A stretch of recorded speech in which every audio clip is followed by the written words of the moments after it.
வணக்கம் அன்புக்குரிய நேர்களே. காஷ்மீர் முதல் கன்னியாகுமரி வரை ஒரு சேர பாதிப்பையும் தாக்கத்தையும் ஏற்படுத்தி இருக்கிறது பண மதிப்பு நீக்க விவகாரம். இந்திய வரலாற்றில், ஏன் உலக வரலாற்றிலேயே இந்த அளவுக்கு அதிகமான அளவு டிமானிட்டைசேஷன் நடந்ததில்லை என்பது யதார்த்தம். இதை வரலாற்று சாதனை பயணத்தில்தான் நாம் இருக்கின்றோம் என ஆளும் தரப்பு கருதுகிறது. இதை வரலாற்று பேரழிவு, மான்யூமெண்டல் பிளண்டர் என எதிர்க்கட்சிகள் கருதுகின்றன. இது பற்றி நம்முடைய கருத்துக்களை பகிர்ந்து கொள்வதற்காக இந்திய முன்னாள் நிதியமைச்சர், காங்கிரஸ் கட்சியுடைய மூத்த தலைவர், நாடாளுமன்ற மாநிலங்களவை உறுப்பினர், பொருளாதார நிபுணர் திரு ப. சிதம்பரம் அவர்கள் நம்முடைய இணைந்திருக்கிறார். நன்றி இந்த பேட்டி அளிக்க சம்மதித்ததற்கு. 50 நாட்கள், பிரதமர் கோரிய 50 நாட்கள் ஏறத்தாழ முடிவுறக்கூடிய தருவாயில் இருக்கு. அசௌகரியங்கள் தொடருது. ஏடிஎம் வாசலில் கியூ இன்னும் நிற்கிது. பல ஏடிஎம் வேலை செய்யலை. வங்கிகளில் கியூ தொடர்ந்து பெருகிட்டே போகுது. ஆனாலும் கூட நாட்டில் எந்த பகுதியிலையும் ஒரு கிளர்ச்சியோ போராட்டமோ கொந்தளிப்போ இவ்வளவு நாள் ஆகியும் இந்த அசௌகரியங்கள் தொடர்ந்தும் ஏற்படலை அப்படின்னா ஆட்சியாளர் மேலே மக்களுக்கு ஒரு அதீத நம்பிக்கை இருப்பதாக நம்ம கருதக்கூடாது. பொறுமையாக இருக்கிறாங்க ஜனங்க, நான் இல்லைன்னு சொல்லலை. ஆனால் அவர்கள் பொறுமையாக இருப்பதாலேயே மனதிற்குள்ள பொறுமை கொண்டு இருக்கிறார்கள் என்பதை நீங்கள் மறுக்க முடியாது. இந்திய மக்கள் டிசம்பர் 30ஆம் நாள் வரை பிரதமர் தங்களுக்கு தந்த வாக்குறுதியை நிறைவேற்றுவார் என்ற நம்பிக்கையில் இருக்கிறார்கள். ஆனால் இந்த பொறுமை கொஞ்சம் கொஞ்சமாக குறைந்து வருகிறது. டிசம்பர் 30க்கு பிறகு எந்த அளவுக்கு பொறுமை காட்பார்கள் என்று எனக்கு தெரியாது. ஆனால் நான் மக்களை எச்சரிக்க விரும்புகிறேன். இந்த நிலைமை சீர்படுவதற்கு இன்னும் குறைந்தது 4 மாதங்களாக தான். சாதாரணமாக மழை காரணமாக மின்சாரம் தடைபடுது, அதை சரி செய்யறதுக்கு ஒரு 2 நாள் ஆகுது அப்படின்னா மின்சார அலுவலகத்துக்கு முன்னாடி கேரம் நடக்குது. தண்ணி வரலை அப்படின்னா போராட்டம் நடத்துகிறாங்க. இப்படிப்பட்ட மனோபாவம் நம்ம பார்க்குறோம். ஆனால் இந்த விஷயத்தில் ஒரு அதீதமான ஒரு நம்பிக்கை இருக்குது. இது தகர்ந்துடும் நினைக்கிறீங்க? பொறுமையாக இருப்பதாலேயே மக்கள் மத்தியில், மக்கள் மனதில் ஒரு பொறுமல் இல்லை, ஒரு கோபம் இல்லை என்பதை நான் ஏற்றுக்கொள்ள மாட்டேன். நம்பிக்கை குறைகிறது. காரணம், கருப்பு பணத்தை ஒழிப்பேன் என்று பிரதமர் சொன்னார். இப்போ புது நோட்டில் கருப்பு பணம், பழைய நோட்டில் கருப்பு பணம் இருந்த இடத்துல புது நோட்டில் கருப்பு பணம், லஞ்சத்தை ஒழிப்பேங்கினார். இப்போ பழைய நோட்டில் லஞ்சம் வாங்கியவர்கள் புது நோட்டில் லஞ்சம் வாங்குகிறாங்க. தமிழ்நாடு அரசனுடைய முன்னாள் தலைமை செயலாளர் வீட்டில் 30 லட்சம் ரூபா புது நோட்டு எப்படி கிடைக்குது? நேற்று நைஜீரிய நாட்டை சார்ந்த ஒருவருடைய பையிலிருந்து 53 லட்சம் ரூபா புது நோட்டு எப்படி கிடைக்குது? லஞ்சம் இல்லாமல், கருப்பு பணம் இல்லாமல், பணத்தை செலவை செய்யாமலா புது நோட்டு கிடைக்குது? ஆக பிரதமர் அறிவித்த எந்த நோக்கமும் நிறைவேறவில்லை என்பது கொஞ்சம் கொஞ்சமாக மக்களுக்கு தெரிய வரும் பொழுது அவர்களும் நம்பிக்கை இழப்பார்கள். அந்த புது பணம் பிடிபடுவது உண்மைதான். அது பிடிபடுது அப்படிங்கிறதே அரசாங்கம் அதை தன்னுடைய நெட்டுக்குள்ளே கொண்டு வருது, அதற்கான நடவடிக்கைகளை வீரியத்தோடு எடுக்குதுன்னு பார்க்கக்கூடாதா? இதை விட ஒரு விபரீதமான வாதம் இருக்க முடியாது. எப்படி ஒருத்தருக்கு 30 லட்சம் ரூபாய்க்கு புது நோட்டு கிடைக்குது? 2000 ரூபா நோட்டு, 5 நோட்டுனா 10,000 ரூபா, 50 நோட்டுனா 1,00,000 ரூபா.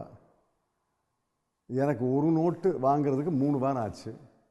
அவருக்கு எப்படி 30 லட்சம் ரூபாய்க்கு 5,000 புது நோட்டு எப்படி கிடைக்குது? 53 லட்சம் ரூபாய்க்கு எப்படி புது நோட்டு கிடைக்குது? அரசுடைய கையாலாகத்தன்மை, ரிசர்வ் வங்கி, மத்திய நிதி அமைச்சகத்தினுடைய கையாலாகத்தை தானே காட்டுது. ஒருவேளை ரிசர்வ் வங்கி அச்சகத்திலிருந்தே நேரடியாக பணம் போகுதுன்னு கூட நான் கேட்டேன். எப்படி இவ்வளவு பணம் போகும்? எதிர்ப்புடைய அடிப்படையும் தொடர்ந்து புரிஞ்சுக்கணும்னு நினைக்கிறேன். இதை நீங்கள் டிமானிட்டைசேஷனை எதிர்ப்பதோட அடிப்படை இதனால் மக்களுக்கு பாதிப்பு அதீதமாக இருக்குங்கிறதுனாலையா, இதற்கு பலன் கிடைக்க முடியாது என்பதனாலையா, இல்லை நோக்கமே ஆபத்தானது, இதில் ஒரு தவறான நோக்கம் இருக்குது அப்படிங்கிறதுனாலையா? பிரதமர் நவம்பர் மாதம் 8ஆம் தேதி 3 நோக்கங்களை அறிவித்தார். 3 நோக்கங்களும் நிறைவேறவில்லை, நிறைவேறாது, நிறைவேற்ற முடியாது என்று நான் நவம்பர் மாதம் 9ஆம் தேதியே சொன்னேன். கருப்பு பணத்தை பண மதிப்பு நீக்கத்தின் மூலமாக, டிமானிட்டைசேஷன் மூலமாக ஒழிக்க முடியாது. கருப்பு பணத்தை கேட்போர் இருந்தால் கருப்பு பணத்தை கொடுப்போர் இருக்கத்தான் செய்வாங்க. நான் உதாரணம் கூட சொன்னேன். இப்போ மருத்துவக் கல்லூரியில், பொறியியல் கல்லூரியில் கேபிட்டேஷன் நுழைவு கட்டணம் கேட்குறாங்கன்னா அவங்க செக்கிலையாக வாங்கிக்கிறாங்க, கருப்பு பணத்தில் கேட்குறாங்க. என் குழந்தையை படிக்க வைக்க வேண்டும் என்ற ஆத்திரம், ஆசை எனக்கு இருக்குது. ஆகவே நான் கருப்பு பணத்தை தர்றதை தவிர வேறு வழி கிடையாது. லஞ்சத்தை ஒழிக்கணும், கருப்பு பணத்தை ஒழிக்கணுங்கிற நோக்கத்தை நாங்கள் ஏற்றுக்கொள்கிறோம். ஆனால் அந்த நோக்கம் இந்த காரியம் மூலமாக நிறைவேறும் என்பதை நான் முதல் நாளிலே நிராகரித்து விட்டேன். அதான் இப்போ நிரூபணமாகிறது. இந்த டிமானிட்டைசேஷன் தொடங்கும் பொழுது என்ன சொல்லப்பட்டது? மதிப்பிழக்க செய்யப்பட்ட அந்த ஒரு 15 லட்சம் கோடியில் ஒரு 4-5 லட்சம் கோடி சிஸ்டத்துக்குள்ள வராது, அது கருப்பு பணம் அப்படின்னு கண்டறிஞ்சு அதை பொதுமக்களுக்காக, மக்கள் நல திட்டங்களுக்காக பயன்படுத்தலாம் அப்படிங்கிற மாதிரியான எண்ணம் இருந்தது. இன்னைக்கு போகிற போக்க பார்த்தா அநேகமான தொகை சிஸ்டத்துக்குள்ளே வந்துடும். நீங்கள் கூட குறிப்பிட்டீங்க கடைசி தாள் வரைக்கும் வந்துடுமோன்னு எண்ண தோணுது அப்படின்னு. இதனால் இது வந்து தோல்வி அடையுது அப்படின்னு ஊர்ஜிதப்படுத்த முடியும் நினைக்கிறீங்களா? வெற்றி தோல்வி என்று தீர்மானிக்க வேண்டிய அவசியம் இல்லை. இவர்கள் சிந்திக்காமல், திட்டமிடாமல், பணப்புழக்கத்தினுடைய தன்மையை புரிந்து கொள்ளாமல், பணத்தினுடைய தன்மையை புரிந்து கொள்ளாமல் இவர்களாக உருவாக்கிக்கிட்ட கற்பனை, இது மனக்கோட்டை. 15,44,000 கோடி பணம் வெளியில் இருக்குது, 10 லட்சம் தான் வரும், 5,44,000 நமக்கு மிஞ்சும், அதை ரிசர்வ் வங்கி நமக்கு டிவிடெண்டாக தருவதெல்லாம் மனக்கோட்டை. இது ரிசர்வ் வங்கியுடைய கவர்னரே 15 நாட்களுக்கு முன்னால் அறிவித்து விட்டார். ஏதாவது பணம் திரும்பி வரலன்னா அதிலிருந்து டிவிடெண்ட் தரும் கேள்வி எழவே இல்லை, த குவெஸ்டன் டஸ் நாட் அரைஸ் அப்படின்னு 15 நாட்களுக்கு முன்னாலே அறிவித்து விட்டார். முழுமையாக 15 லட்சம் கோடி வந்தாலும் கூட to record the unrecorded cash, கணக்கில் வராமல் புழங்கிட்டு இருந்த பணத்தை மீண்டும் சிஸ்டத்துக்குள்ளே கொண்டு வந்து எவையெல்லாம் கணக்குக்கு வராமல் இருக்கோ, எவையெல்லாம் இல்லெஜிட்டிமேட்டோ அதை அக்கௌண்ட் பண்ணுறதுக்கு, ரெக்கார்ட் பண்ணுறதுக்கு இந்த ஒரு டிமானிட்டைசேஷன் உதவாதா? உங்களுக்கு என்ன அந்த பணப்புழக்கத்தினுடைய தன்மை புரியலேன்னு நினைக்கிறேன். 15,44,000 கோடி சிஸ்டத்துக்குள்ளே வந்துருச்சுன்னா அதுக்காக அடுத்த கருப்பு பணம் தோன்றாதா? மறுநாள் நிலம் வாங்குறவங்க, நிலம் விற்கிறவங்க, வீடு வாங்குறவங்க, வீடு விற்கிறவங்க,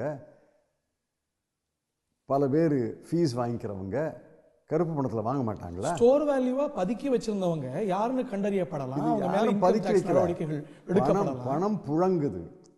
15,44,000 நோட்டும் நாள்தோறும் புழங்காது. இப்போ உங்கள் வீட்டில் 10,000 ரூபா நோட்டு இருக்குன்னா தினமும் 10,000 ரூபா நோட்டை நீங்கள் புழங்குறீங்க. ஒரு நாளைக்கு ஒரு 2 நோட்டு புழங்கலாம், அப்புறம் 4 நாளைக்கு 1000 ரூபா நோட்டையே நீங்கள் புழங்காமல் இருக்கலாம். அதுக்காக இந்த புழங்காத நோட்டெல்லாம் கருப்பு பணமா? இதெல்லாம் பணப்புழக்கத்தினுடைய தன்மை தெரியாமல் கேட்கப்படும் கேள்விகள். பெருந்தொகையாக பதுக்கி வைத்தவர்களும் இருக்கத்தானே செய்கிறாங்க. பெருந்தொகையாக பதுக்கி வச்சது இந்திய அரசினுடைய கணக்குப்படி 6% ரொக்கமாக இருக்கிறது. 94% நிலம், மனை, தங்கம், நகை அதில் இருக்குது. அதான் உண்மையான black money stock. Black money is a flow என்பது கூட தெரியாமல் புழங்காத பணமெல்லாம் கருப்பு பணம் நினைக்கிறீங்க. எப்படி இது?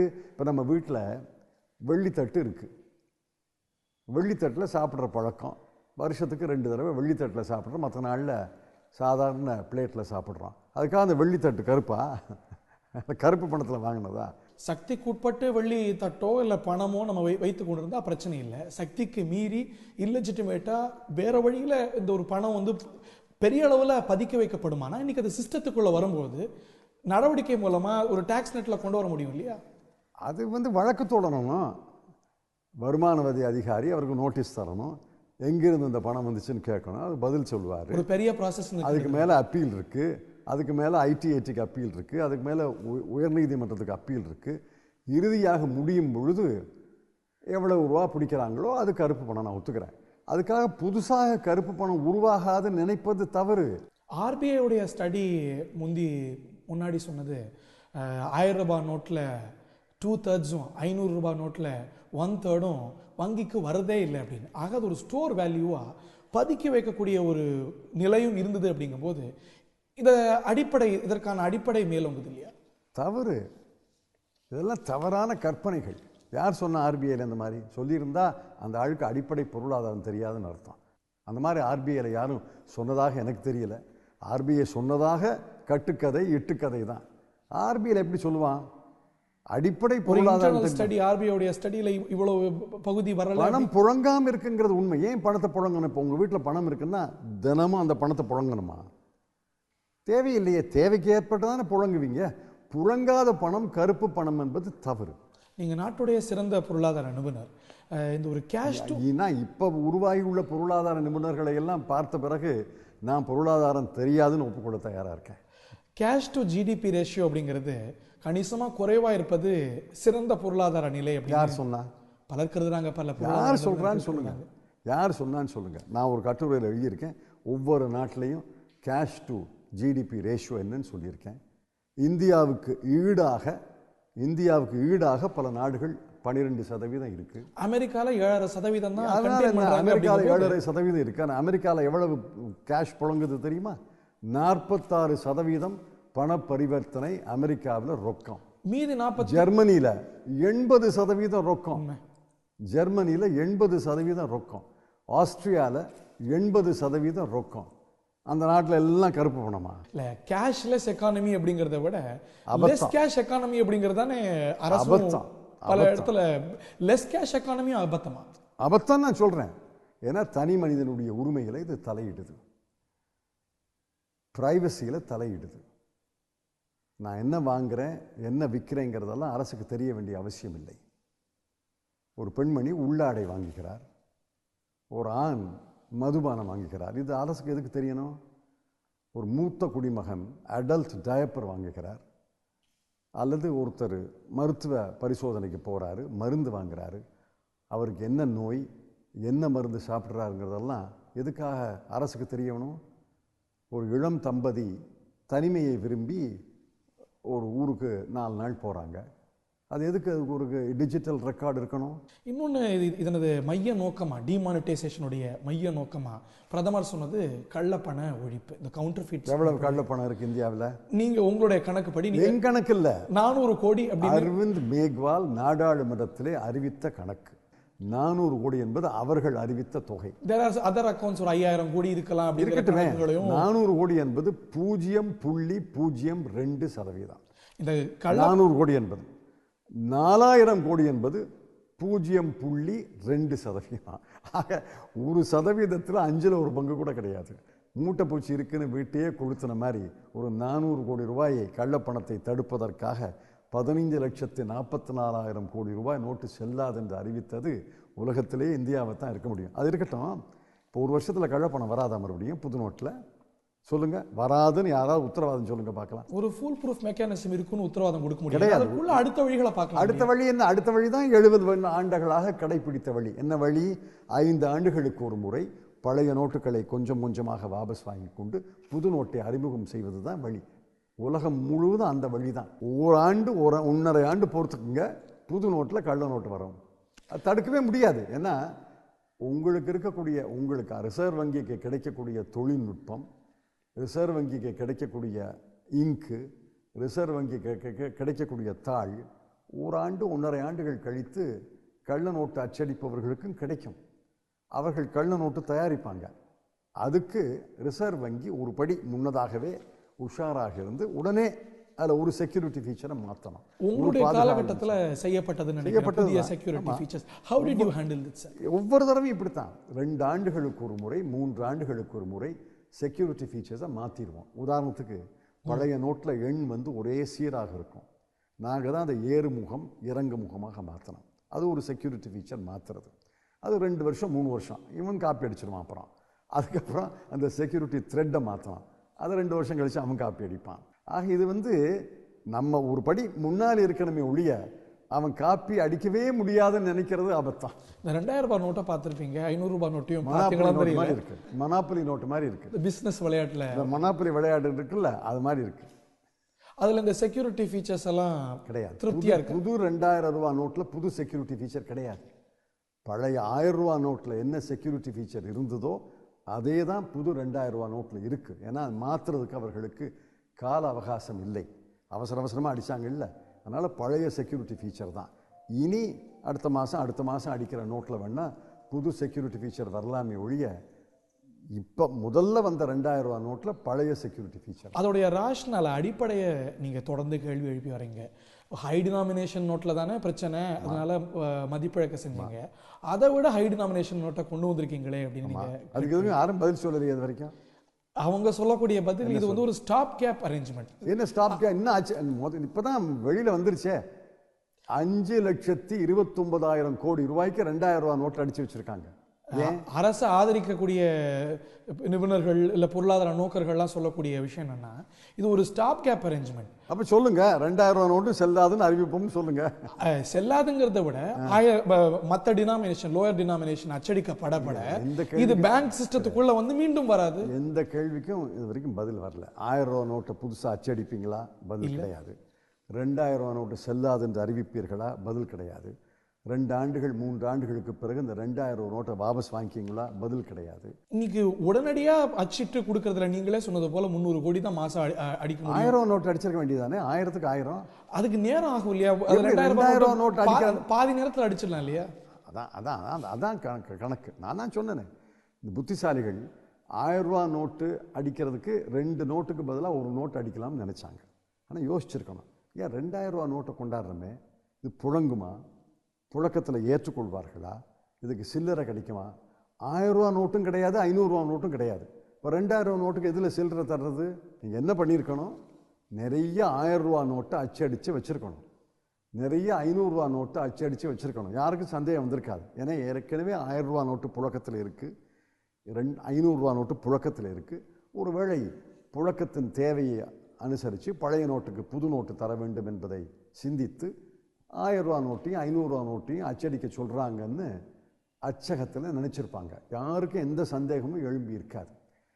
பழைய 1000 ரூபா நோட்டு 500 ரூபா நோட்டு செல்லாது என்று அறிவிப்பதென்று முடிவெடுத்தால், முடிவு தவறு, அந்த முடிவு எடுத்தால் உடனடியாக புது 1000 ரூபா நோட்டு புது 500 ரூபா நோட்டு அறிமுகம் செய்திருக்கணும். இதெல்லாம் சிந்திக்காமல் செய்துவிட்டு கீழே விழுந்தாலும் மண்ணில் மீச ஒட்டலைன்னு சொல்கிற மாதிரி இதெல்லாம். நிதி மந்திரி சொல்றார் 15 லட்சம் கோடி பண மதிப்பு இழப்பு ஆனாலும் கூட அத்துணையும் மீண்டும் அச்சாகாது.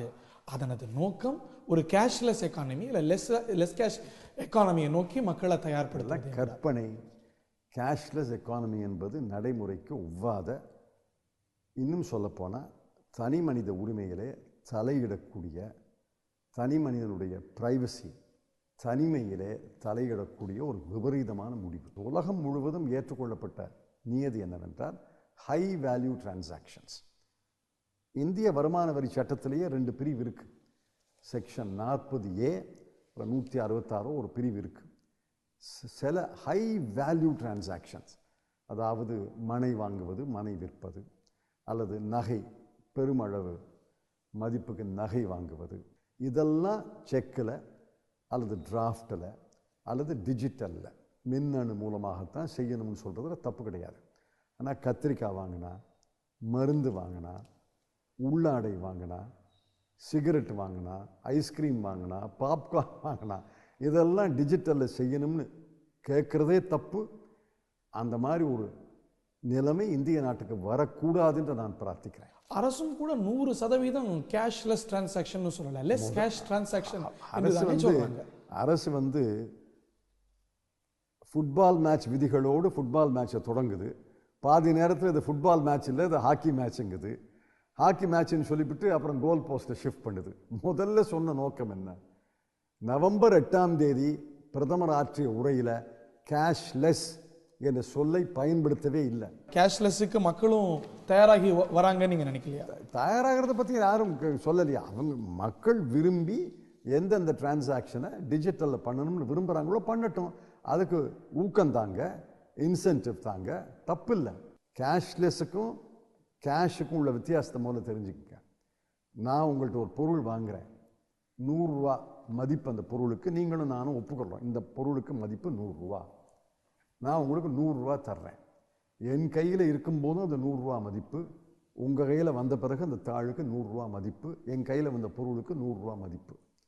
டிஜிட்டலில் போகும்போது என்ன ஆகும் தெரியுமா? நான் கொடுக்குற 100 ரூபாய்க்கு நீங்கள் 1.5 ரூபா 2 ரூபா சேர்த்து அந்த டிஜிட்டல் காஸ்ட் எனக்கு தர போகிறீங்க. ஆக 100 ரூபா பொருளை வாங்குறதுக்கு 102 ரூபா நான் தர்றேன். அந்த 2 ரூபா அந்த டிஜிட்டல் அந்த சிஸ்டத்தை அமல் செய்கிறவங்களுக்கு கிடைக்கக்கூடிய கமிஷன். இப்போ நான் உங்களுக்கு டிஜிட்டல் பேமெண்ட் பண்ணியிருக்கேன், டிஜிட்டலில் பணம் கொடுத்துருக்கேன். நீங்கள் டிஜிட்டலில் அந்த பணத்தை இன்னொருத்தருக்கு கொடுக்குறீங்க, அவர் டிஜிட்டலில் இன்னொருத்தருக்கு பணம் கொடுக்குறாரு. 10 முறை மாறி வர்றதுக்குள்ள அவனுக்கு 20 ரூபா லாபம். ஆக 10வது ஆள் நேரடியாக முதல் ஆளுக்கு இந்த பொருளை விற்றிருந்தால், உதாரணத்துக்கு சொல்கிறேன், இந்த 10 முறை மாறாமல் நேரடியாக முதல் ஆளும் 10வது ஆளும் பண்ட மாற்றம் செய்து கொண்டிருந்தால் நான் வாங்கின பொருளுக்கு உண்மையான மதிப்பு 80 ரூபா தான். ஆகவே தான் ஹை வேல்யூ டிரான்சாக்ஷனில் அர்த்தம் இருக்குது. லோ வேல்யூ டிரான்சாக்ஷன், சில்லறை வர்த்தகத்தில், சில்லறை பண்ட மாற்றல, சில்லறை காரியங்களுக்கு டிஜிட்டல் என்பது இந்த ஏற்பாடு செய்யக்கூடிய பேடிஎம், இ வாலெட்டு இவர்களுக்கு கிடைக்கக்கூடிய லாபத்தை அதிகரிக்குமே ஒழிய உங்களுக்கு எனக்கு அந்த பலனே கிடையாது. இதுக்கு பழகி வராங்க மக்கள்னு நம்ம உணரக்கூடாதா? ஏன்னா இந்த டிமானிட்டைசேஷன் வேண்டாம்னு சொல்றது கார்ட் டிரான்சாக்ஷன் 1000 மடங்கு கூடி நாங்கெல்லாம் என்னமோ கற்காலத்தில் இருக்கிற மாதிரியும் நீங்க தான் என்னமோ நவீன காலத்துக்கு வந்த மாதிரி. யார் வேண்டாம்னு சொல்றது? முதல்ல இந்த நாட்டு மக்களுக்கு எல்லா ஊர்லேயும் மின்சாரத்தை ஏற்பாடு பண்ணுங்க, வைஃபை ஏற்பாடு பண்ணுங்க, உங்களுக்கு வேணுமில்ல இன்டர்நெட் கனெக்ஷன் வேணுமில்ல, அப்புறம் பிஓஎஸ் மிஷின்களை ஏற்பாடு பண்ணுங்க, தடையில்லாமல் மின்சாரம் கிடைக்கட்டும், மக்கள் பழகட்டும். ஆனால் மேலேருந்து திணிக்கிறீங்களே, இதுதான் வழி, இதை தவிர வேறு வழியே கிடையாது. ஊக்குவிக்கலாம், ஆனால் கழுத்து நெரிச்சு தள்ளக்கூடாது. ஊக்குவிங்க, யார் வேண்டாங்கிறா? யார் வேண்டாங்கிற ஊக்குவிங்க. நம்முடைய கலாச்சாரம் சில விஷயத்தை வற்புறுத்தும் போது இன்னும் வேகமாக போகும் இல்லையா? இதெல்லாம் அபத்தமான வாதங்கள், அபத்தமான வாதங்கள். நெருக்கடி நிலை காலத்தில் கருத்தடை கட்டாயப்படுத்தினாங்க, நஸ்பந்தின்னு பேர். நாட்டு மக்கள் மத்தியில் பெரிய கொந்தளிப்பு, தேர்தலில் வெளிப்படுத்தினாங்க. இந்த நோட் பந்தியும் ஏறத்தாழ மாதிரி தான், எதையும் திணிக்கக்கூடாது. இந்த நோட் பந்தி வந்த பிறகு தானே சில இடைத்தேர்தல்களில் பாஜக வெற்றி பெற முடிஞ்சிருக்கு. அதுக்கு என்ன சம்பந்தம் இருக்கு? இடைத்தேர்தல் பாதிப்பு உணர்ந்துட்டு இருக்கிற சமயத்தில் தான் வெற்றி பெறாங்க. இடைத்தேர்தலுக்கு இதுக்கு என்ன சம்பந்தம் இருக்குன்னு நினைக்கிறேன். இடைத்தேர்தலுங்கிறது அந்தந்த ஊரில் நகராட்சியில் பஞ்சாயத்தில் இருக்கிற பிரச்சனைகள். மகாராஷ்டிராவை எடுத்துக்கங்க. மகாராஷ்டிராவில் பாரதிய ஜனதா கட்சி 1089 இடங்களில் வெற்றி பெற்றிருக்கு. அடுத்து காங்கிரஸ் கட்சி 890 இடங்களில் வெற்றி பெற்றிருக்கு. மூன்றாவது தேசியவாத காங்கிரஸ் கட்சி 500 இடத்துல வெற்றி பெற்றிருக்கு. இதுலேருந்து என்ன முடிவுக்கு வர்றது? 1089 இடங்களில் வெற்றி பெற்ற இடத்துல இந்த டிமானிட்டைசேஷனை ஆதரிக்கிறாங்க. 890 இடத்துல தோல்வி அடைந்த இடத்துல, 530 இடத்துல தோல்வி அடைந்த இடத்துல எதிர்க்கிறாங்க. பீகார் எலெக்ஷன்ல பாஜக தோல்வியை தழுவியது. என்ன சொன்னாங்க பல எதிர்க்கட்சிகள்? என்ன சொன்னாங்க? இது இந்த நரேந்திர மோடிக்கு கிடைச்ச ரெஃபரண்டம், அவருடைய ஆட்சியோட தோல்வி. அதே லோக்கலைஸ்ட் இஷ்யூ அதெல்லாம் யாரும் சொல்லல. பீகார் மக்கள், பீகார் மாநிலத்து மக்கள் அந்த ஆண்டு அந்த சூழ்நிலையில் நடந்த தேர்தலில் பாரதிய ஜனதா கட்சியை ஏற்றுக்கொள்ளவில்லை. அவ்வளவுதான் அர்த்தம். பல எதிர்க்கட்சிகள், சிதம்பரம் சொல்லாம இருந்திருக்காங்க, பல காங்கிரஸ் செய்தி தொடர்பாளர்கள் நரேந்திர மோடி சர்க்காருடைய செயல்பாட்டுக்கு கிடைச்ச அந்த மாதிரி யாருமே சொல்லல. கான்டெக்ஸ்ட் அண்ட் டைம், ஒவ்வொரு தீர்ப்பும் அந்த காலத்தை பொறுத்தது, அந்த இடத்தை பொறுத்தது. இந்த நிலைமை சீராக எவ்வளவு நாள் ஆகும்? 6 மாதத்துக்கு குறையாது. ஏன்னா 2400 தாள்கள், 2400 கோடி தாள்கள் செல்லாதுன்னு அறிவிச்சிருக்காங்க. இவருடைய அச்சுத்திறன் மாதத்துக்கு 300 கோடி தாள். ஒரு தாளுக்கு ஒரு தாள் அச்சடித்தாலே 8 மாதங்கள் ஆகும். சிறு நோட்டு அடித்தா 20 ரூபா நோட்டு, இப்போ 20 ரூபா நோட்டு அடிக்கிறாங்க, 50 ரூபா நோட்டு அடிக்கிறாங்க, இன்னும் கூட ஆகும். ஆக இது 6 மாதத்துக்கு தீராது. முழுமையாக அச்சடிக்க மாட்டோங்கிறாரு நிதியமைச்சர். அது சரி நிற்கிறதுங்களா? எவ்வளோ ஒரு 15 லட்சம், அவருக்கு அதிகாரமே கிடையாது. அதில் எவ்வளவு நோட்டு அச்சடிக்கணும்னு தீர்மானிப்பது ரிசர்வ் வங்கி.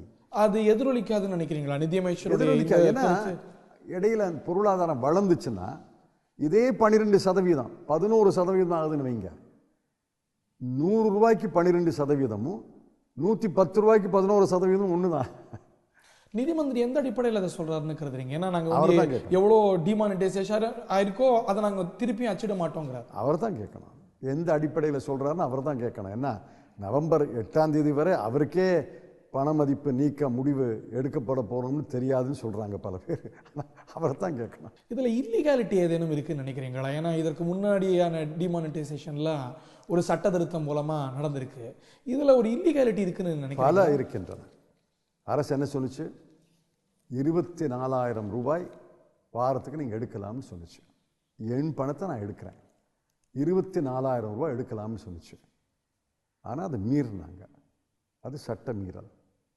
நான் செக்கு கொடுத்தேன்னா 24,000 ரூபாய்க்கு 24,000 ரூபாய் கிடையாது சார், இந்த செக்கை எடுத்துகிட்டு வேறு செக்கு கொடுங்க, 10,000 ரூபாய் கொடுங்க, 10,000 ரூபா தர்றேன், 3,000 ரூபாய் கொடுங்க, 3,000 ரூபா தர்றேன். அது சட்ட மீறல். அதே போல் முதல்ல 4,000 ரூபா மாற்றலாம், 4,500 ரூபா மாற்றலாம், அப்புறம் 2,000 ரூபா மாற்றலாம், டிசம்பர் 30 வரைக்கும் மாற்றலாம்னு சொல்லிவிட்டு திடீரென்று நவம்பர் மாதம் 24ஆம் தேதி நீ மாற்ற முடியாது. அது விதி மீறல். அதே போல் டிசம்பர் 30ஆம் தேதி வரைக்கும் நீங்கள் டெபாசிட் செய்யலாம்னு சொல்லிவிட்டு டிசம்பர் 15ஆம் தேதி அன்னைக்கு இனி 5,000 ரூபாய்க்கு மேலே டெபாசிட் பண்ண முடியாது, அப்படி பண்ணுறதா இருந்தால் நீங்கள் ஒரு எழுதி கொடுக்கணும். 2 அதிகாரி அது விதி மீறல். எல்லாவற்றையும் விட மாற்றிட்டாங்களே தான். மாற்றிட்டாங்கன்னா வெட்கக்கேடு. ரிசர்வ் வங்கி சொன்னது நிதியமைச்சருக்கு தெரியலை, நிதியமைச்சர் விளக்கம் தர்றாரு, ரிசர்வ் வங்கி ஏற்றுக்கொள்ளவில்லை. பிறகு பிரதமர் தலையிட்டு ஏன்பா இதெல்லாம் முன்னாடி சொல்லப்படாதான்னு கேட்டு பிறகு அதை மாற்றி சொன்னாங்க. இதெல்லாம் வெட்கக்கேடு. நாம ஒரு கருத்து கணிப்பு நடத்தினோம். அதில் 61% பேர் 60%க்கு மேலே இந்த ஒரு டிமானிட்டைசேஷனை வரவேற்கிறாங்க. இப்படி தான் அமெரிக்காவில் கூட கருத்து கணிப்பு நடத்தினாங்க. ஹிலரி கிளின்டன் ஜெயிக்கிறதாக தேர்தலுக்கு 1 மணி நேரத்துக்கு முன்னாடி கூட சொன்னாங்க. இந்த கருத்து கணிப்பெல்லாம் சாம்பிளை பொறுத்து. நம்முடைய கருத்து கணிப்புக்கு ஒரு சிறந்த ட்ராக் ரெக்கார்ட் இருக்கு. 97% சாம்பிளை பொறுத்து. எங்க சாம்பிளை பொறுத்து. we have a very good track record. மணிப்பூரில் போய் கருத்து கணிப்பு நடத்துங்க, தெரியும். மிக குறைந்த ஏடிஎம்கள் அங்கே இருக்கு. ஏடிஎம்மே கிடையாதுங்க. நம்ம தமிழ்நாட்டில் 4,000 மக்களுக்கு ஒரு ஏடிஎம் இருக்கு. அங்கெல்லாம் 10,000 15,000 மக்களுக்கு ஒரு ஏடிஎம் கிடையாது. வங்கி கிளை கிடையாது. 20 கிலோமீட்டர் ஒரு ஏடிஎம்க்கு இன்னொரு ஏடிஎம்க்கு. ஒரு வங்கி கிளைக்கும் 10-15 கிலோமீட்டர் மலையை தாண்டி போகணும். அதனால கருத்து கணிப்பெல்லாம் பிரெக்சிட் கருத்து கணிப்பு நடத்தினாங்க. டேவிட் கேமரான் 3% ஜெயிக்கிறாருந்தாங்க. என்னாச்சு? கருத்து கணிப்பெல்லாம் நீங்கள் வச்சுக்கோங்க, எங்களுக்கு சொல்லாதீங்க. இதில் ஒரு இல்லீகாலிட்டி இருக்குன்னு நீங்கள் தொடர்ந்து வலியுறுத்தி வரீங்க. முந்தைய டிமானிட்டைசேஷன்லாம் மொரார்ஜி தேசாய் காலத்தில் செய்யப்பட்டதெல்லாம் ஒரு சட்ட திருத்தம் மூலமாக செய்யப்பட்டிருக்கு. இதுவும் அப்படி செய்யப்பட்டிருக்கணும்னு கருதுறீங்களா? அது செய்யலாம், இப்போ கூட செய்யலாம். அவசர சட்டம் போட்டு பின் தேதி போடலாம் தானே. சட்டம் போடுறதா தான் இருக்காங்கன்னு நினைக்கிறேன். சட்டம் போட்டு செஞ்சுருக்கணும், ஆனால் பின் தேதி போட்டு ரெட்ராஸ்பெக்டிவா சட்டம் இயற்றலாம். சட்டம் இல்லாமல் இதை சரி பண்ண முடியாது. முன் சட்டமோ பின் சட்டமோ போடத்தான் வேணும், ஒரு வழி இல்லை. அதே போல ஏன்னா அதில் ஐ ப்ராமிஸ்டு பேன்னு ரிசர்வ் வங்கி கவர்னர் எழுதி தந்திருக்காங்க. ஒவ்வொரு தாளையும் எனக்கு உத்தரவாதம் இருக்கு. அது செல்லாதுன்னு சொல்றதுக்கு அந்த ப்ராமிஸ் அந்த வாக்குறுதியை அவர் நிறைவேற்ற வேண்டிய அவசியம் இல்லைன்னு சொல்றதுக்கு நாடாளுமன்றத்தில் ஒரு சட்டம் நிறைவேற்றத்தான் வேணும். அதை நிறைவேற்றுவாங்கன்னு நினைக்கிறேன். இது முறையற்றது அப்படின்னா கோர்ட்டு தலையிடாதா? பல்வேறு விவகாரங்களில் கோர்ட்டு தலையிட்டு அதை தடைப்படுத்தி இருக்கு. கோர்ட்டுக்கு போகணும். கோர்ட்டு தலையிட தயக்கம் காட்டியது, சில விஷயங்களில் தலையிட்டது. இந்த மத்திய கூட்டுறவு சங்கத்தில் கோர்ட்டு தலையிட்டு இந்த 8,000 கோடி ரூபாயையும் ரிசர்வ் வங்கி ஏற்றுக்கொள்ள வேண்டும் என்று சொன்னது. அதே போல் வங்கிகளுக்கு தரக்கூடிய புது நோட்டு இருக்கே, தேச உடைமையாக்கப்பட்ட வங்கிகளுக்கு எந்த சதவீதத்தில் நீங்கள் புது நோட்டு வழங்குகிறீர்களோ அதே சதவீதத்தில் மத்திய கூட்டுறவு வங்கிகளுக்கு தரணும்னு உத்தரவு போட்டுச்சு. 24,000 ரூபாயை பொறுத்த வரைக்கும் கோர்ட் தலைமை வழக்கறிஞரை கேட்டுச்சு. நீங்கள் தானே 24,000 சொன்னீங்க, விதி 24,000 தானே இருக்குது நிற்கும். அப்போ வங்கியில் 24,000 எங்கேன்னு கேட்டால் எப்படி நீங்கள் கொடுக்க மாட்டேங்கிறீங்கன்னு கேள்வி கேட்டார்கள். ஆனால் தீர்ப்பில் அதை பற்றி குறிப்பிடலை. இது அரசனுடைய நல்ல எண்ணத்துக்கு விட்டு விடுகிறோம்னு சொல்லிட்டாங்க. ஆனால் பல விஷயங்கள் அப்படி இல்லாமல் கடுமை காட்டிருக்கே கோர்ட்டு இதை ஸ்ட்ரைக் டவுன் பண்ணிருக்கு. என்னுடைய கருத்து செய்த முடிவுகளை எல்லாம் ரத்து செஞ்சிருக்கு. என்னுடைய செஞ்சிருக்கலாமே, ஒரு இல்லீகாலிட்டி நீங்க சொல்றது போல இருக்குதா? இந்த கோர்ட் தலையிட்டு 1 நாள் 2 நாள் இதை விசாரித்து சில தீர்ப்புகளை வழங்கியிருக்க வேண்டும் என்பதுதான் என்னுடைய கருத்து. ஆனால் கோர்ட் அதை வழங்கவில்லை என்பதை நான் வருத்தத்தோடு குறிப்பிடுறேன். கோர்ட்டை நான் விமர்சிக்கலை, ஆனால் கோர்ட் அந்த தீர்ப்பை வழங்கியிருக்க வேண்டும். தமிழக தலைமைச் செயலாளராக இருந்த திரு ராம்மோகன் ராவுடைய இல்லத்தில் ரெய்டு நடந்தது. தமிழக முதலமைச்சர் கோட்டையில் இருந்தபோதே செக்ரட்டரியேட்லேயும் ரெய்டு நடந்தது. இது வந்து ஒரு அன்பிரசிடென்டடாக ஒரு முன்னுதாரணமே அதிகம் இல்லாததாக தான் பார்க்கப்படுது. இதை இருவேறு கோணங்களில் பார்க்குறாங்க. கருப்பு பண ஒழிப்பில் அரசுடைய வீரியமான நடவடிக்கைன்னு ஒரு பிரிவும், மாநில சுயாட்சிக்கே ஒரு பங்கம் விளைவிக்கிற மாதிரி, அதுக்கு சவால் விடுற மாதிரியான ஒரு நிகழ்வுன்னு மேற்குவங்க முதலமைச்சர் உள்ளிட்டோரும் சொல்கிறாங்க. உங்களுடைய பார்வை இதில் என்ன? என்னை பொறுத்த வரைக்கும் இந்த பேட்டி என்பது பண மதிப்பு நீக்கத்தை பற்றிய பேட்டி. தமிழ்நாடு அரசுடைய முன்னாள் தலைமைச் செயலாளர் அவருடைய அலுவலகத்தில், வீட்டில், அவருடைய உறவினர்களுடைய வீட்டில் கைப்பற்றப்பட்ட ரொக்கம், புது நோட்டு, இவையெல்லாம் எதை காட்டுகிறது என்றால் இந்த டிமானிட்டைசேஷனுடைய தோல்வியை காட்டுகிறது. என்னை பொறுத்த வரைக்கும் டிமானிட்டைசேஷனுடைய தோல்விக்கு சரியான உதாரணம் வேணும்னா திரு ராம்மோகன் ராவ் அவர்களுடைய உதாரணத்தை சொல்லலாம். ஒரு மாநிலத்துடைய தலைமைச் செயலாளருடைய பிரமிசஸோ இல்லாட்டி செக்ரட்டரியேட்டோ கூட விட்டு வைக்கப்படாது அப்படிங்கிறது ஒரு கடுமையான நடவடிக்கை. எனக்கு அதை பற்றியெல்லாம் நான் கருத்து சொல்லலை. என்னை பொறுத்த வரையில் டிமானிட்டைசேஷனுடைய தோல்விக்கு சிறந்த அடையாளம் அவருடைய வீட்டில், அலுவலகத்தில், உறவினர்கள் வீட்டில் கைப்பற்றப்பட்ட ரொக்கம், அதில் புது நோட்டினுடைய அளவு டிமானிட்டைசேஷனுடைய தோல்விக்கு அடையாளம். இதோடைய காஸ்ட் பெனிஃபிட் என்ன அப்படின்னு அனலைஸ் பண்ண வேண்டிய ஒரு முக்கியமான பண்ணிட்டாங்களே. எவ்வளவு இருக்கும்? ஒரு அமைப்பு செஞ்சிருக்கு, சிஎம்ஐ பண்ணியிருக்கு, 1,28,000 கோடி. நாம் நவம்பர் மாதம் 9ஆம் தேதி சொன்னேன், புது நோட்டை அச்சடிக்கிறதுக்கு அரசு 20,000 கோடி செலவழிக்கணும்னு சொன்னேன். உடனே நிதி அமைச்சகத்திலேருந்து மறுத்தாங்க, அவ்வளவு செலவெல்லாம் கிடையாதுங்கிறாங்க. இப்போ 20,000 கோடியை தாண்டு தான் செலவு. கடைசியில் தெரியுமில்ல, ரிசர்வ் வங்கியுடைய வரவு செலவை மார்ச் மாதம் 31ஆம் தேதி முடிக்கும் பொழுது இதை மறைச்சா வைக்க முடியும். 20,000 கோடியை தாண்டும் புது நோட்டை அச்சடிக்கிறது. பழைய நோட்டுக்கு பதிலாக புது நோட்டை அச்சடிப்பதற்கு 20,000 கோடியை தாண்டும். இதனுடைய இழப்பு, இந்த 50 நாள் இழப்பு சிஎம்ஐ என்ற நிறுவனம் 1,28,000 கோடி. இந்த 50 நாள் இழப்பு. இன்னும் மற்ற இழப்புகள் இருக்கு, அதோட பலன் இருக்காதுன்னு கருதுறீங்க? விவசாயிக்கு இழப்பு. நாக்பூர்ல ஒரு டன் ஆரஞ்சு 45,000 ரூபாய்க்கு வித்துச்சு, இன்னைக்கு 25,000 ரூபா. ஆக ஒவ்வொரு டன் ஆரஞ்சுக்கும் விவசாயிக்கு 20,000 ரூபாய் இழப்பு என்றால் அத்தனை டன்களுக்கு 20,000 ரூபாய் இழப்பு. கன்சியூமர் பலன் அடைகிறாங்க இல்லையா? அதுக்காக விவசாயி பட்டினி கிடக்கிறதா? 45,000 ரூபாய் வித்தும் போதும் கன்சியூமர் வாங்கினாங்களா இல்லையா? ஆக விவசாயியுடைய இழப்பை பற்றி உங்களுக்கு கவலையே கிடையாதா? நிதியமைச்சர் சொல்றார், இந்த ராபி கிராப்புடைய அளவு அப்படிங்கிறது கடந்த ஆண்டை விட இந்த ஆண்டு கூடியிருக்கே தவிர குறையலை. நான் ஆரஞ்சு பழத்து விலையை சொல்கிறேன், அதுக்கு பதில் சொல்ல முடியலை. பட்டியலே போட்டு கொடுத்தேன் போன வாரம். கீரை, பட்டாணி, காலிஃப்ளவர், முட்டைக்கோசு, கேரட்டு, பருப்பு, பட்டியல் போட்டு கொடுத்தேன். ஒவ்வொரு விவசாயிக்கும் 5,000, 10,000, 20,000, 30,000 என்று இழப்பு. பல லட்சம் விவசாயிகளுக்கு இழப்பு, பல்லாயிரம் கோடி ரூபாய் இழப்பு, பல லட்சம் கோடி ரூபாய் இழப்பு. அந்த இழப்பை கணக்கில் எடுத்துக்க வேண்டாமா? இது திரும்பி போகிறதுக்கான இல்லை ஒரு யூ டர்ன் எடுக்கிறதுக்கான வாய்ப்பு அப்படிங்கிறது ரொம்ப ஆபத்தானது. இந்த திசையை அரசாங்கம் தேர்ந்தெடுத்துருச்சு, டிமானிட்டைசேஷன் செஞ்சிடுச்சு. இந்த பாதிப்புகளை குறைக்கிறதுக்கு இல்லை இந்த டேமேஜ் கண்ட்ரோலை செய்வதற்கு ஒரு பொருளாதார நிபுணராக நீங்கள் என்ன? ஒன்றும் பண்ண முடியாது. முட்டையை உடைச்சாச்சு, ஆம்லெட் போட்டு தர்றேன்னு மக்களுக்கு சொல்லியாச்சு.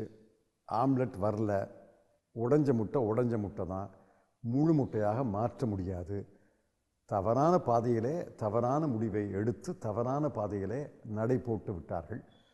இந்த சுமையை, இந்த துன்பத்தை 6 மாதம் 7 மாதம் பொறுத்து கொள்வதை தவிர வழியே கிடையாது. அரசும் கூட அதுதான் சொல்லுது, 6 மாதம் பாதிப்பு கிடையாது. டிசம்பர் 30ன்னு சொன்னாங்க.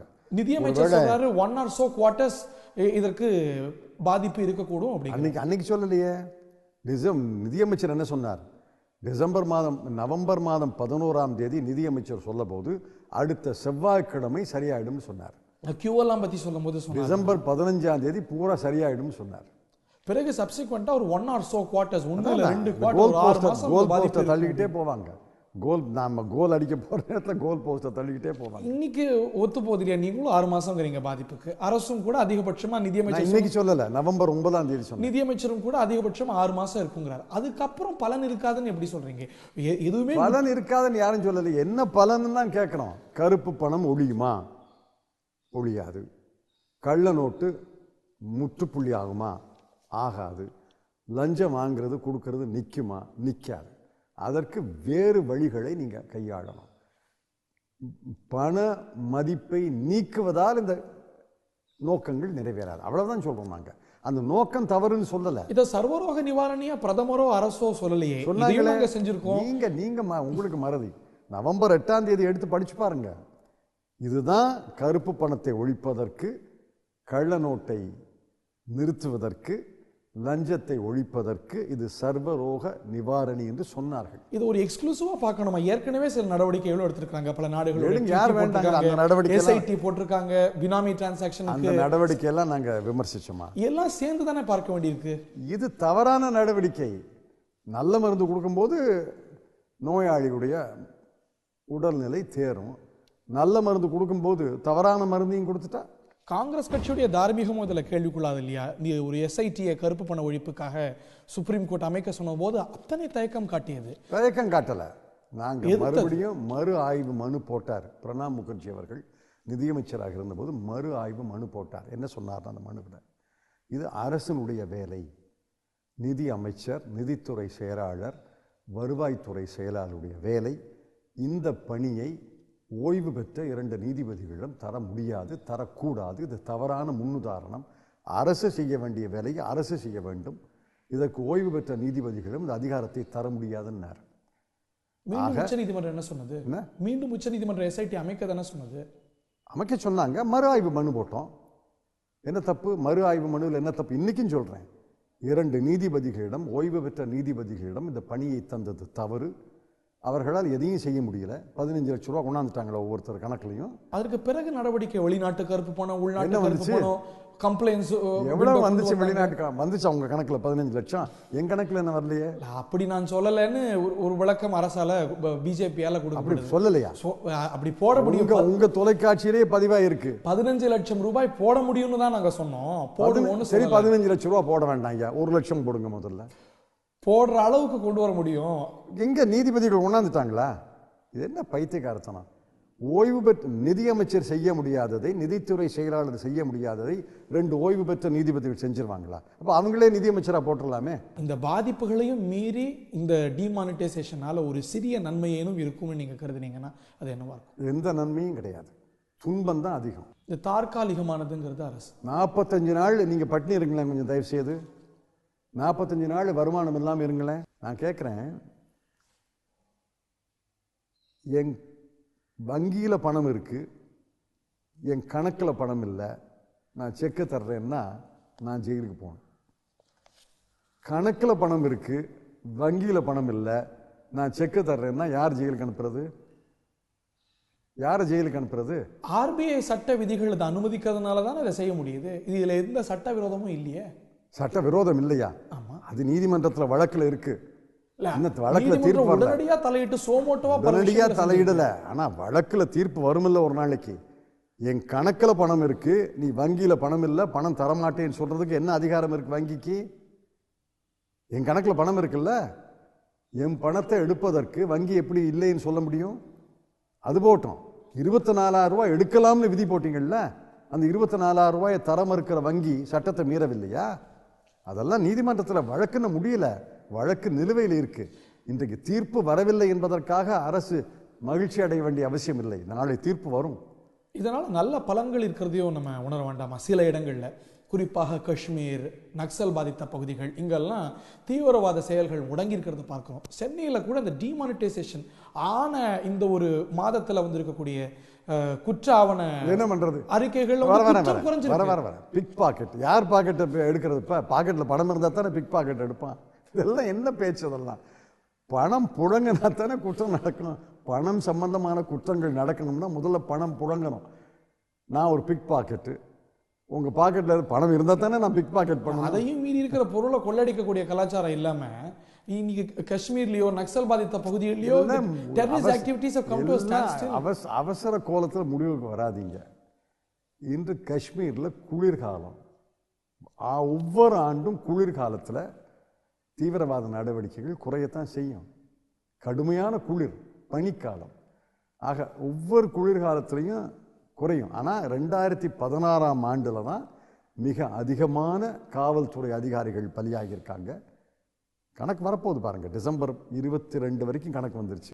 நீண்ட கால அளவில் உடனடியாக இந்த ஒரு டிமானிட்டைசேஷனால் பொருளாதாரத்தில் ஏற்படக்கூடிய தாக்கங்கள் அப்படின்னு என்ன பட்டியலிடுவீங்க? ஸ்பெசிஃபிக் 0.5%, 1%, 2% வரைக்கும் பொருளாதார வளர்ச்சி குறையும் என்பது பல நிபுணர்களுடைய அறிக்கை. மீண்டும் மேலாங்காதுன்னு நினைக்கிறீங்க? மீண்டும் மேலே வரும். ஆனால் ஏன் இந்த இழப்பு? 1% எவ்வளவு தெரியுமா? 150 பில்லியன். 1% 1.5 லட்சம் கோடி ரூபாய். 1.5 லட்சம் கோடி ரூபாய் இழப்பு 1% குறைஞ்சதுன்னா. இந்த 2% பொருளாதார மந்தம் இல்லை வீழ்ச்சி அப்படிங்கிறது என்ன மாதிரியான இம்பேக்டை தேசத்துக்கு சர்வதேச அளவில்? 1.5 லட்சம் கோடி ரூபாய் இழப்பு நேரடியாக எதுக்கு தேவை? அது ஒரு சீராக பொருளாதாரம் வளர்ந்து வருகிறது, நான் இல்லைன்னு சொல்லலை. அவங்க சொல்கிறாங்க 7-7.5ங்கிறாங்க, பல பேர் சொல்கிறாங்க பழைய சீரீஸ் படி பார்த்தா ஒரு 5.5-6 இருக்குங்கிறாங்க. 6% வளர்ச்சியே இன்றைய உலகில் நல்ல வளர்ச்சி. மற்ற நாடுகளெல்லாம் 2, 2.5, 3ன்னு வளர நேரத்தில், பிரைட் ஸ்பாட்னு நமக்கு ஈடான நாடுகளெல்லாம் வளராத நேரத்தில் 6% வளர்ச்சி கூட நல்ல வளர்ச்சி தான், நான் இல்லைன்னு சொல்லலை. ஆனால் ஓடிக்கிட்டு இருக்க காரு திடீர்னு எதுக்காக இந்த மாதிரி ஒரு தடையை கொண்டாந்து, ஒரு இடையூறை கொண்டாந்து சீராக நடந்து கொண்டிருந்த பொருளாதாரத்தை ஏன் முடக்குகிறீர்கள்? அதுக்கு தான் நான் சொன்னேன், இது பொருளாதாரத்தை முடக்கிய பொறுப்பற்ற செயல். இதுக்கு ஒரு கரெக்டிவ் ஸ்டெப் இல்லைன்னு நீங்கள் ஒன்றும் பண்ண முடியாது. 6 மாதம் நீங்கள் சர்ச்சுக்கு தான் வேணும், வேறு வழி கிடையாது. நன்றி திரு ப. சிதம்பரம், உங்களுடைய நேரத்தை இவ்வளவு நேரம் இந்த பேட்டிக்காக செலவிட்டமைக்காக. Thank you very much.